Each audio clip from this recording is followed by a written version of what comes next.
Thank you everyone for coming. Today we welcome Fred Nikgohar, the founder and CEO of RoboDynamics. He's got a background in real estate finance, consumer electronics, and web applications. His latest venture is in the field of Robotic Telepresence, and today he'll be giving us a presentation of the last 5 years of their work and a demonstration of his robots. So everyone, please welcome Fred Nikgohar. Hi, good afternoon. It's great to be here with you today. My name is Fred Nikgohar, and today we're going to be talking about robots. So every year I give this talk, and the talk is called 5 Years of Exploring Robotic Telepresence. I just increment the year every year. And I guess the lesson is that making robots are not that simple. So today I'm going to tell you a bit about who we are and what we decided to do and how we ended up doing it and where we want to take it. And we're very excited to show it to you because this is 2008 is the first time that we're actually putting robots into customers' office. And so it's sort of our coming out year, and I'm very happy to be here at Google to be doing this. So who are we? It all started a long, long, long time ago when I watched Star Wars way too many times. Like most of you, I assume here, this was just something very exhilarating for a little boy. And most of you who were extremely popular in junior high school, like myself, probably attempted to build R2-D2 a few hundred times and not succeeded very well. Well, neither did I. But it taught me a lot of valuable lessons. It taught me how to take things apart and to modify things and put them back together, and they never really worked as intended ever again. That said, the experience was phenomenal. And so back in 2001, I started traveling the world, talking to people who were making robots as a hobby or as a business or for academia and research. And I wanted to understand what it is inside all of us that makes us so interested in these non-biological beings that seem to behave intelligently. And what I found was that whether you could write software or not, whether you were a techie or not, everybody is interested, everybody is drawn into to robots. Everybody is, can relate to something that behaves intelligently but is not biological. And so this was very interesting for me, and as I explored it for a couple of years, by 2003, I decided that I was going to make a company that made robots. So we have Dr. Saleh here, so hi.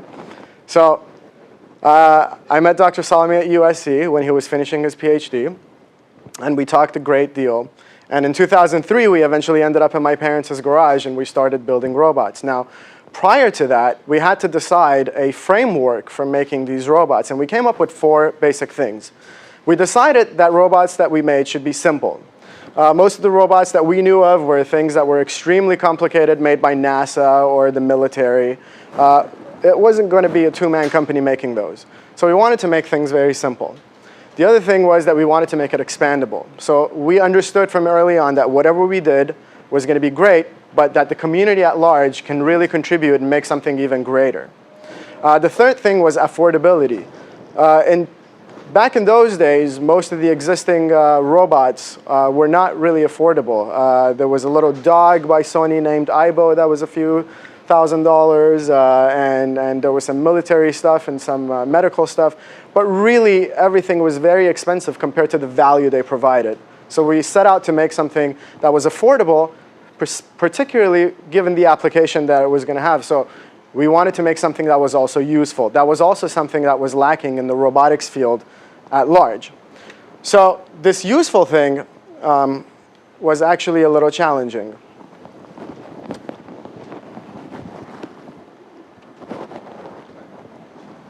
So how do you make a useful robot? And I was very much interested in this idea of telerobotics, which is I can put a robot in a remote location, I can log into it remotely, and I can make it do something in that remote location without me being there. So this has a tendency to provide certain things for me. So for example, if it's a dangerous job, if I'm looking inside a nuclear centrifuge, it's probably a better idea to send the machine than to send the human. Or if we're going to Mars, we can't even send the human. We don't have that kind of technology, but we can send the machine. So this notion of telerobotics was really, really interesting to me. And I was specifically interested in something called robotic telepresence. So robotic telepresence, can we get this thing to work? There we go. So robotic telepresence was this idea that I would embody, a robot would embody me in a remote location, and I can interact with that remote location in person. So to say it differently, imagine a video conferencing system on wheels. It's got a screen, it's got a camera, and I have a laptop at home, and I can log into this robot remotely, and you would see my face on the robot, and I could see yours via the robot's camera, and we could interact. But more importantly, I could move the robot around and move inside of that remote location as if I was actually there in person. And so if you look at what this really means, it's basically the power to be in two places at the same time. So let's think about that for a second. You don't have to clone yourself anymore to be in two places at the same time. You can just have this robot inhabit your body and immediately transport yourself to a remote location. And this was a very powerful concept to me. So as we looked around, this was not really a novel idea, right? So NASA had been sending up robots and probes to different places. The military and law enforcement was using EOD robots for ordnance disposal. And more recently, we were putting telepresence robots into hospitals. I want to take 1 minute and talk about the telepresence robot in a hospital. So imagine you're in a remote hospital and you need a specialist, a brain surgeon of some kind. Normally what would happen is your distance would not allow you to see a specialist unless you actually got in a car or got medevaced into the bigger sister city hospital and had access to that medical professional. But now what we're doing is we're putting these robots into the remote hospital, and now instead of moving the patient, we can move the doctor without physically creating downtime for the doctor. And so these types of applications were starting to come out and showing value. So now that we've decided we want to make telepresence robot, we have to decide how we're going to do it. And we wanted to use as much ubiquity as possible. So for example, we wanted you to be able to use your own laptop that you're familiar with. We wanted you to use the internet. We didn't want to create a new network. We didn't want to create a new control station. We wanted whatever it is that you already own to be able to log into this in a very ubiquitous, frictionless way and be able to hold a one-on-one or one-to-many conversation in a very nuanced way that you and I are having right now. Now, what happens if we can accomplish this? 4 things happen. We can eliminate travel. If I don't need to travel to China because I have this robot, I don't need to travel to China. I've cut that out. And by doing that, I'm eliminating downtime, or at least decreasing a great deal. And so if I can do that, then I can increase my throughput. And overall, as an organization, I am increasing efficiency because we're maximizing collaboration. This essentially means cost savings to the company. And this was the promise of what this technology held for me and why I got so interested in it. So I'm going to show you a brief video that sort of brings all of this together, and then we can continue more about it.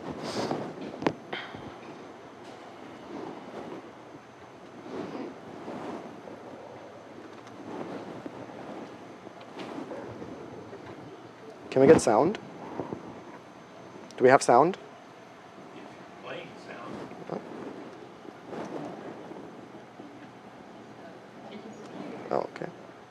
In addition to conventional collaboration tools and software, those companies recently installed.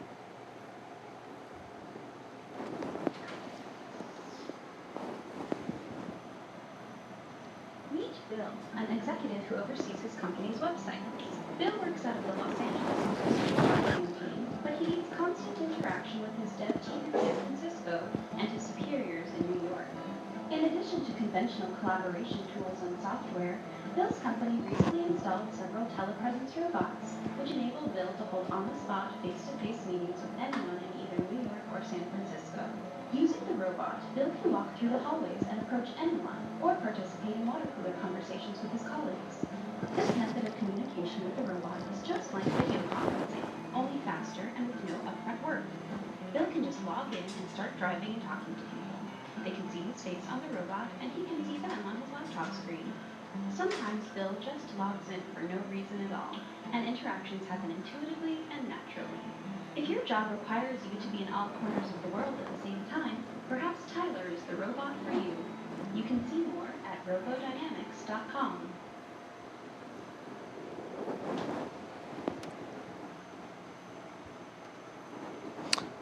So that's Bill, and he wanted me to tell you that he didn't spend a lot of money on that haircut. So this is the idea, that we can log into a robot and project our presence into a remote location, move around that remote location, and interact with the people in the environment as if we're actually there. So this,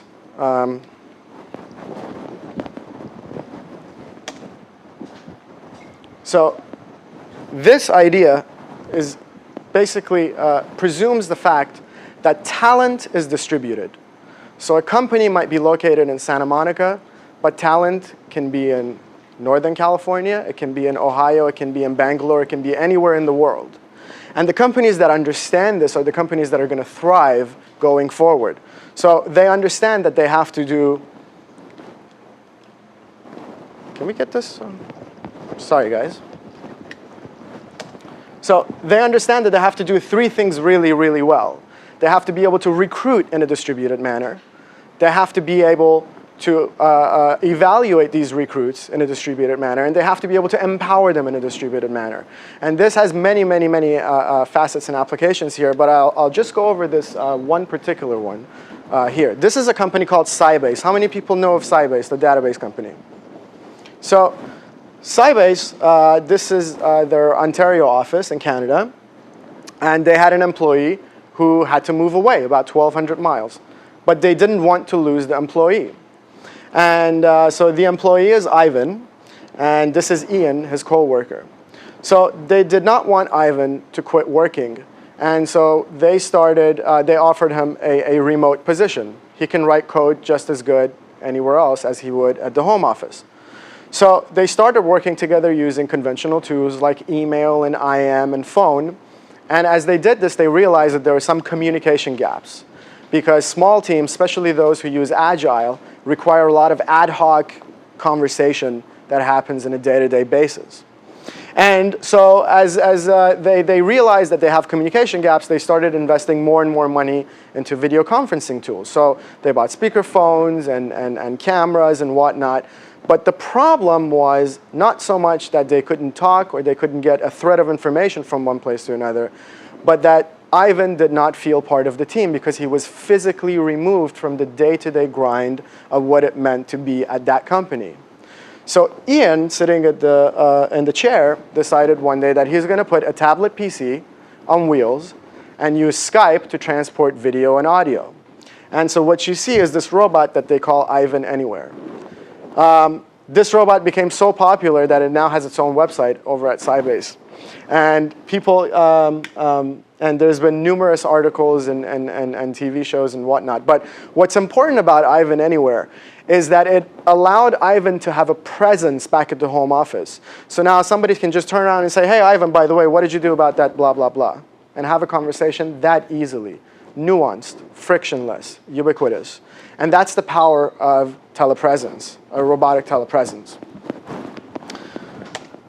So now that we know we want to make a robotic telepresence, we have to define some characteristics. And the first one of those characteristics is height. We decided to make the robot 4 feet tall. Well, if the robot is too low to the ground, you can't really hold a natural conversation with it, so that's problematic. But if you make it too tall, most people might get scared having something 5'6" walking around the office, right? So we had to make this compromise between being tall enough and not being too short. And so 4 feet tall seems to be, after our research, seems to be right around the height that people can relate to. It's the size of a small baby. The other thing that we're interested in was to make sure that it fits into the existing IT infrastructure. So we were very concerned that while people tend to be, everybody likes to experiment with these types of things. We wanted it to be applicable to the largest pool of people possible, and that we didn't have to create any extra infrastructure to support it. So we used a standard PC. We used standard Windows operating system. How many people know of Windows operating system? Anyone? Yeah, a couple of you. So it's by a company up in Seattle called Microsoft. And they used to be pretty popular with operating systems. And a lot of businesses use them. And there's IT departments that understand this, and so they can just plug this robot into their IT system, because all it is just a PC, just like the one you have in front of you. All it is, it's a PC on wheels. And if you can get that PC on your network, you can get this robot on your network. And that's about all the IT work you need. And of course, Wi-Fi, which is pretty ubiquitous across organizations. So if you want to have bidirectional audio and video, you need a camera and a display. Pretty self-explanatory. But the quality of the camera and the display are extremely key. And I'll get more into that in a bit. You also need some sensors. You need to be able to make some, yourself and the robot need to be able to make some sense out of the reality if they're about to collide with something, or if they do collide with something, how fast are they going, and various different types of sensors. Ports were important because we wanted to make it open and we wanted people to add things to it. And of course, runtime. This is another one of those afterthoughts when it comes to robotics.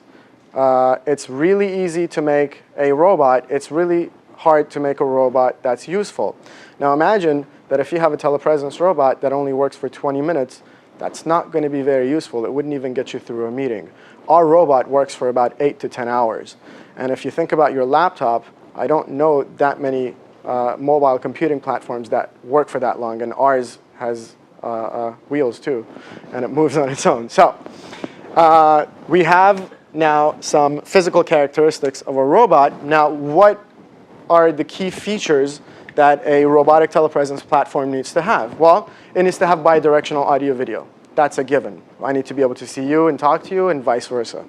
The other thing is I need to have a bidirectional control loop. So not only do I need to be able to control the robot in the remote location, but I also need to, in real time, know whether I'm about to hit somebody. Because if there is some delay, it's not really useful to me if I knew that, oh, I hit Joe 2 seconds ago. I need to be able to know in real time and or be able to avoid it by putting some algorithmic intelligence on the robot. The actual implementation is a combination of both, obviously.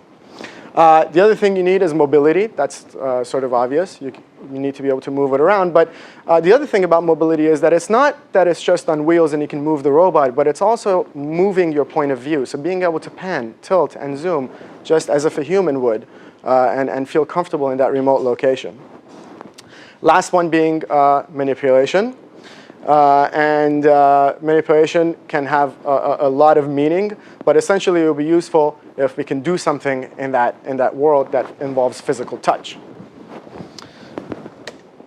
So, back in 2003 when we started this company, Benham and I, after a couple of months, this is the robot we came up with. His name was Io. About a year later, we came up with Milo. Milo was, again, the same concept, PC on wheels. We learned quite a bit with that, and then we revved them up. And this is still Milo, about a year after that, in early 2005, which became the basis of our platform. Now, we played with this platform for quite some time, and then in end of 2007, we now have TiLR. I'm going to show you a brief demo. Are we ready for the demo? Of how TiLR works.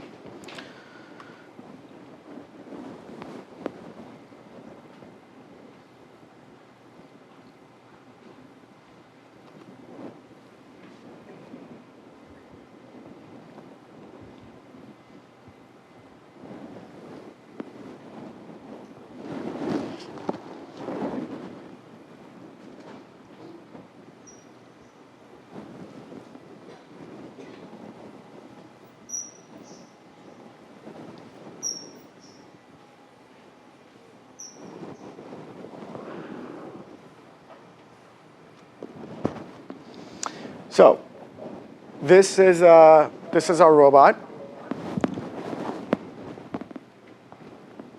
His name is TiLR. And so as you can see, there are two interfaces. There's the audio and video on the robot, and there's the audio and video on the client side. And so now people can now talk to each other. If I go over here, I can say hello to all you. Hello. And so the idea being that we can use the internet and a laptop and move this robot in a remote location. Now, how do we do that? There's several ways to do it, but I'll show you the quickest way. I like using a mouse. Just drag the ball, moves on its own axis, goes forward, and all other points are basically curves. Now, you'll notice on the screen we have those green-colored bars. Those green-colored bars are colorful representations of the proximity sensor, which are these sonars here. So if I move closer to it in the middle, you should see it get dark, which it doesn't, but it usually does. And you also get visual representations down here, which obviously it's not working. But at any rate, oh, OK, this works. So if you hit something, you'll notice that it turns red and tells you that you bumped into something and takes away your driving ability. So then when you get stuck, we normally don't want you to go backwards, so we make you hold down the control key. You get the arrow, and you can move it back. But imagine this would be the equivalent of me doing this, which is not a very good idea. I don't often walk backwards because I don't have any sensors behind me. So that is the basics of the robot. I'm going to give you another demo at the end. Can we move this? Thank you.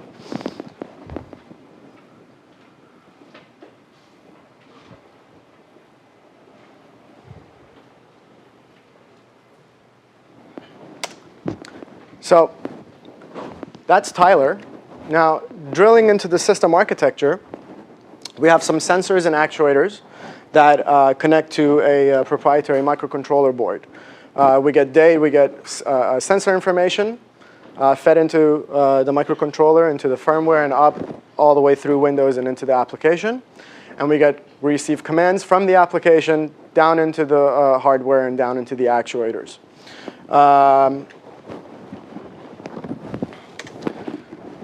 From the application standpoint, there are two main tasks that the application has. On the one hand, it has to provide bidirectional audio and video. So we capture from the camera and the microphone, we encode it, and we shoot it into the network. We get signal from the network, decode it, and show it, render it on the display.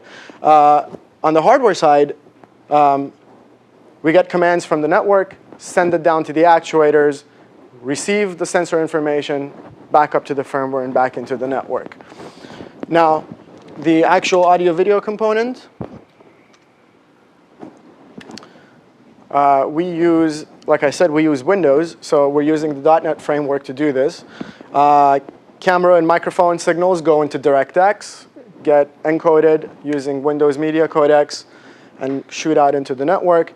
And the exact reverse happens. So we get the signal from the network, decode it, and get DirectX to render it locally on the client or the robot. The two pieces of the software are virtually identical, and if it detects the camera and the microcontroller board, it assumes that it's on the robot as opposed to the client.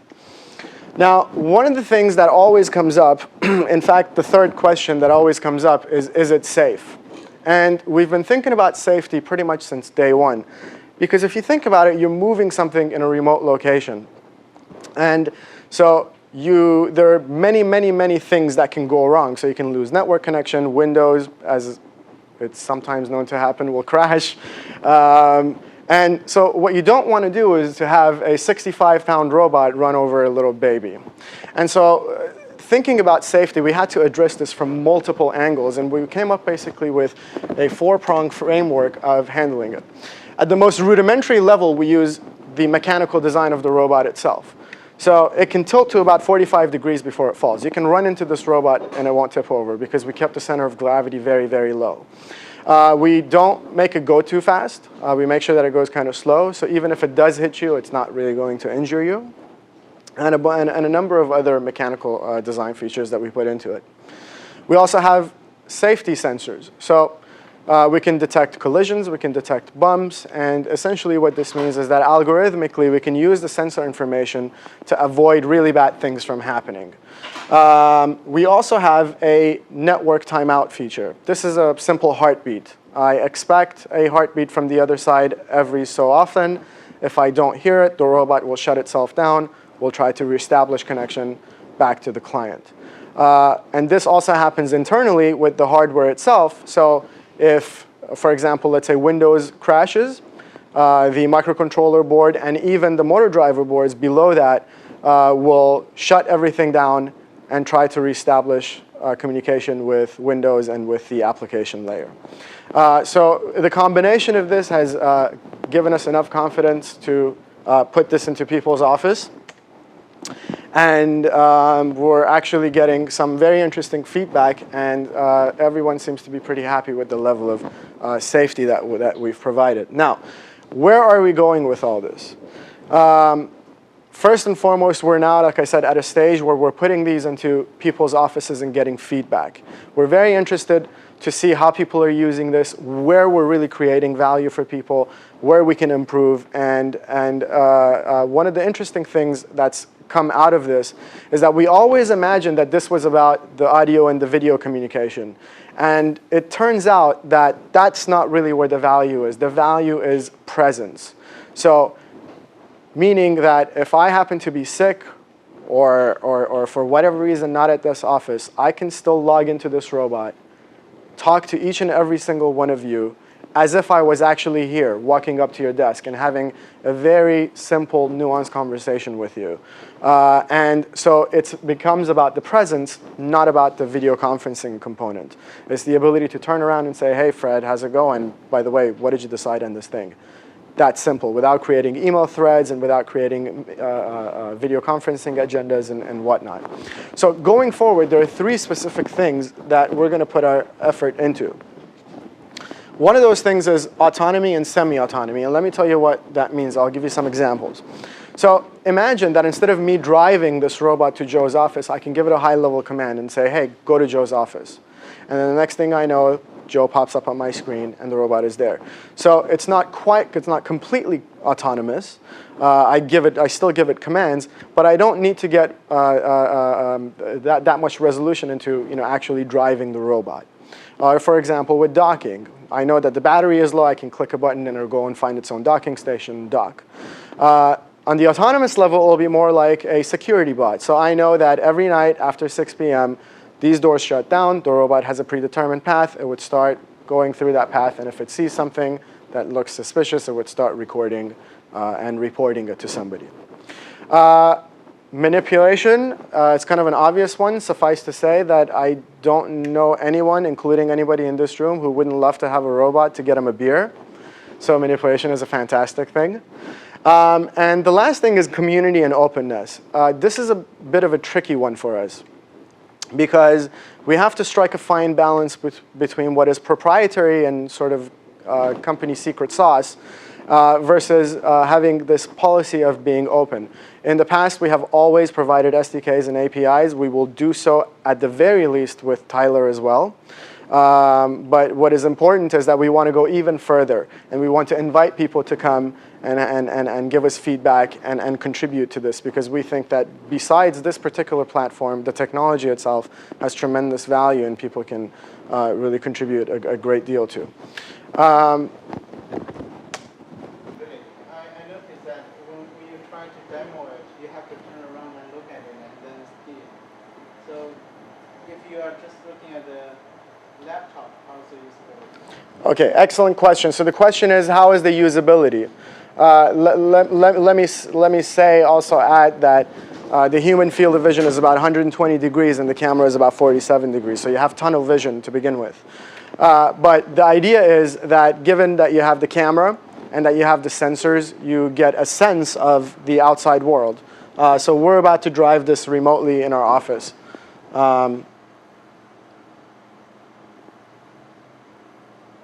So you can see that you kind of have tunnel vision. It's not as good as actually being there. But you can also see that if you have good enough bandwidth, you can see pretty good video.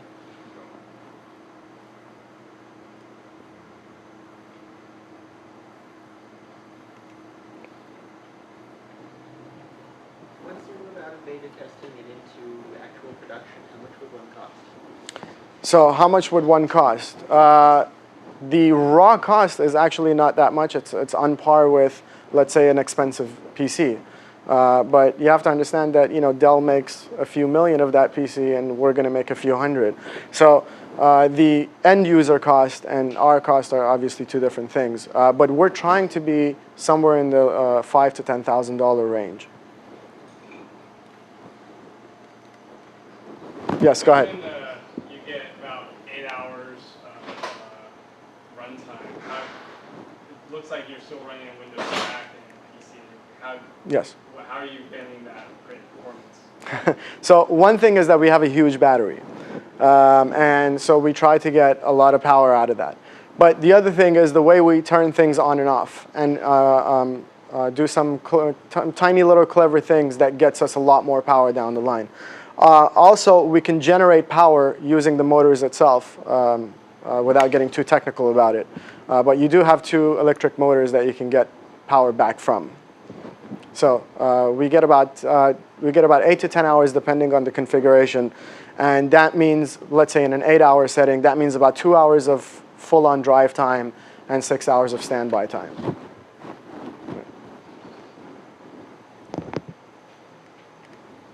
Go ahead. Are you familiar, I imagine, with the Bionic robots? I'm sorry, can you repeat that? With Bionic robots, Active Media, they have a sort of similar concept. Bionic robots? Pioneer robot. Okay, so another excellent question. This brings up a bigger topic. Most Japanese firms have invested in various types of robotics technology. And from the mechanical and electronics side, they're far ahead of the US in this area. Now, their approach to robotics is mostly humanoid robotics. So they're interested in things that have 2 legs, 2 arms, and will go inside of somebody's home because of the specific elderly population that they have. There are robots that are wheeled like this. Toyota has one, Pioneer, like you said, has one, and a few others. But none of those are commercial robots. We're actually one of the very first companies that is doing this on a commercial basis. So you had a question? Yeah, so the big pitch that you have is presence and a remote fix, right? Yes. Are you thinking about having maybe special doors or something that will let people, this robot go from one room to another, or maybe climb stairs or off the elevator? Because otherwise, it's just limited to an open space, which in most office configurations might be just a part of the office. Sure. So the question is, are we confined to just open spaces? Do we need special doors to be able to get through those? So obviously, if a door is closed, the robot is not able to open doors right now. But at the same time, if you know that you're going to talk to somebody, you're going to make certain accommodations. So if I know that I'm going to be video conferencing with my guys at work, I generally don't close my doors, or it's understood that they'll leave their door open because I'm going to be coming in at some point. Kind of like the same courtesy I would extend to you if you were here in person. So if I didn't want to speak to you, my door would be closed, and you would have to send me an email and set up an appointment. But if my door is open, that means come in my office and talk to me. So we see that as a very similar thing. Now, that being said, a lot of companies have electronically controlled doors, and a robot with the proper security credentials could just as easily get into a electronically controlled door, or elevator for that matter. Okay, anybody else?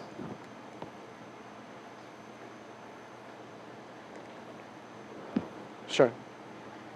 Go ahead.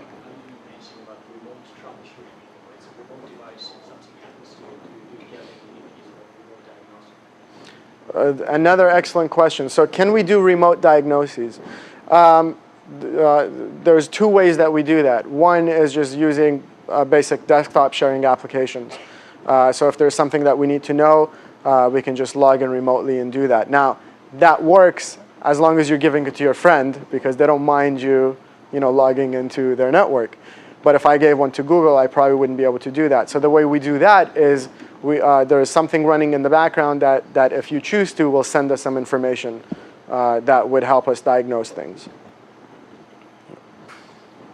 Go ahead. Yeah, I was going to ask what kind of hardware you're running and where you expect that hardware to go in the future. What changes you expect to see in the hardware in the robot? Okay, so the question is, what kind of hardware are we running? Can you be more specific with regards to hardware? Just kind of like systems, and you have a webcam on there. But I guess what I'm most interested in is, do you expect the webcams to change? You said you have a 47-degree viewing angle. Do you expect to install a larger viewing angle, or maybe like rear cameras?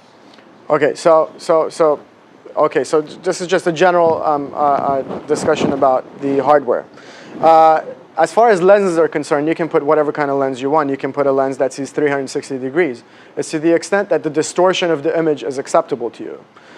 So what we find is that once you go beyond that 50-degree angle, then your ability to judge distance to objects becomes very much distorted. And it takes some training of your brain to sort of get a feel for where exactly things are. Not that it's that much easier with this, but it's definitely easier. It's more natural and intuitive with this kind of angle. The particular camera that we use is a $1,200 camera by Canon. It's got a 26-time optical zoom. It's extremely powerful, and it can pan and tilt and zoom. With regards to the PC hardware, we run an Intel Core Duo at 2 gigahertz. Yeah, 2.1 gigahertz Intel Core Duo. And really the trade-off here is how much battery are you burning versus how much processing do you need.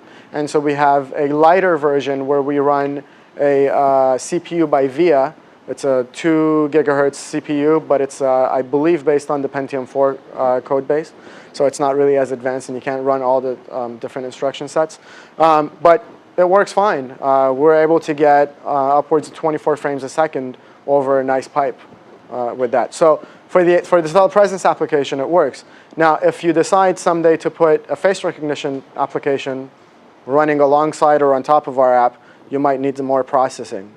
We try to create it in a way that for things like computing, to try to stick to off-the-shelf components as much as possible. And that would then allow people to customize this as the need arises. Does that answer your question? Yeah, I was curious about the hardware specifically because of what kind of processing and the video processing you can do. It looks like you're running WMA codec. Yes. WMA codec. Yeah. And if you've looked at like the balance and trade-off versus the amount of power consumption on your processor versus trying to offload that to another server, like the machine over there. Sure. So we do have the question is the trade-off of doing the actual encoding and decoding onboard as opposed to offloading it to a machine on the network. So the first issue that you have to remember is that we have a real-time component that we can't really get around. So putting a proxy somewhere along the line is not really going to work for us. Because if we're about to fall down a ditch, we need to know that as soon as possible. So that wasn't quite possible for us. But what is valid is how much of this can you do in hardware and how much can you do in software. So for example, our camera is an analog output camera. So the signal comes out, we go into a USB frame grabber and we go in. Now at some point, we're going to go into hardware encoding as opposed to software encoding. That'll decrease our battery time, that'll decrease our battery usage, and probably give us better encoding. The trade-off is that it will probably add a couple of $1,000s to the cost.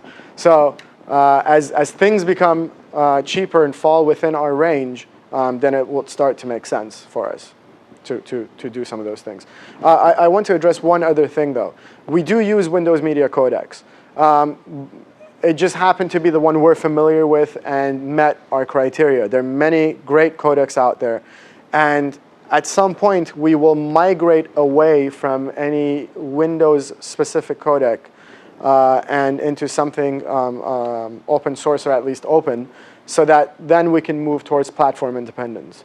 The client should be in the next 2 or 3 years, the client should be any machine that you want it to be. So it should be, it could be as light as a cell phone, it could be a Mac, it could be a PC or a Linux box. We're trying to make it as platform independent as possible. Yes? Tell me more about the sonar. What's their accuracy and range and stuff like that? So those particular sonars, they have, I believe, a 35-degree field of view, and they work for about 2 meters. They're blind for the first 10 centimeters. I don't know if you know how sonars work, but basically they have a minimum distance where they're blind. But they do tell you that there's something there, they just can't tell you the distance. The reading seems to be accurate somewhere between 20 centimeters to 1 meter. That's where you get the most accurate reading. But you also have to understand that we're not really that concerned with how many centimeters is an object in front of me. I just want to know if I'm really close to hitting it, or I'm okay to go. You know, so that's why the colorful representations work. We're improving the algorithm of how we take all this data and represent it as a color. And that keeps improving. But the idea being that imagine that you have a 47-degree field of view and you're about to go through a door. You're not going to be able to see the door stills using your vision. So your sonars have to be able to tell you that you're clear to go, and you should be able to go through this by just looking at the colors. And that can be accomplished now. Yes? So do you have any plans to improve the human machine based on the human side there, using a real control stick or maybe fancier, using a helmet so you can turn around and the machine turn around? Sure. So the question is, are you tied to just one way of interacting with it or as many ways? So the short answer is that we are committed to making this as easy for anybody to use as possible. So I like mouse. Most of my guys play first-person shooter games, and so they're used to a certain keyboard movement. That's what they like, you know? The point is that we're really agnostic as to what the input method is. As long as you are concurrent with the data sets that we need to move the robot, we can move it regardless of the input device. What I will tell you, though, is that we're going to add Xbox joysticks. And not only are we going to add it on the client end, but we're going to add it on the local robot end. And the reason for that is that let's say that I wanted to give you a tour of my office. Now, currently, the way I would have to do that is I would have to make you drive the robot through my office. Problem is, you've never really been there. You don't know where you're going, right? But whereas with this, I can just grab the joystick. I would move the robot. You can still pan, tilt, zoom, take pictures, take video as it normally does. But I would be the one giving you the tour of my office. So now remotely I can do that. And so obviously the next extension of that is that I can do that one person to many persons. So shooting it out into some kind of a proxy and then going multi-point from there. That's one of the other areas that we're looking at. But the local joystick will be available in our next version of the software. And just to add something to what you asked, this next version of software will add some more functionality. But the main thing that I wanted you guys to see is that the UI is extremely crude. We're just demonstrating the very basic functionalities of the robot. And as we get better at the UI element, it becomes a lot more useful for people to use.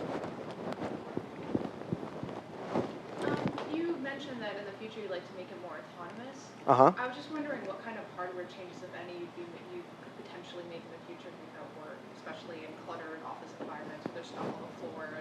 Sure. So the question is, if you want to make it autonomous, what else would you need to add? So personally, you can never have enough sensors, right? So there are a few common sense things that we even thought about adding now before making it autonomous. So for example, one thing was putting a second camera low, and use that instead of sonars to detect obstacles, because not only can you see with a human eye, but you can run some algorithms and see things that way too. So alongside with that, obviously stereo vision is always good because it gives you a lot more information about your world. And plus you can extend your field of view. One main safety thing that we don't have yet is being able to detect ground underneath you. So if you get to a cliff like stairs, the robot itself has to be able to detect that there is nothing left for me, I'm going to fall down and stop. We had that implemented in Milo. We haven't implemented in TiLR. We know how to do it. It's just been a matter of time. So that's something that's going to be added to. Now, beyond that, autonomy is a very loaded word, right? Exactly what do we mean? But in my personal view, at the very least, before you can make something really useful, you have to have stereo vision and enough processing either on board or have an ability to do it off board, where you can do some things with vision.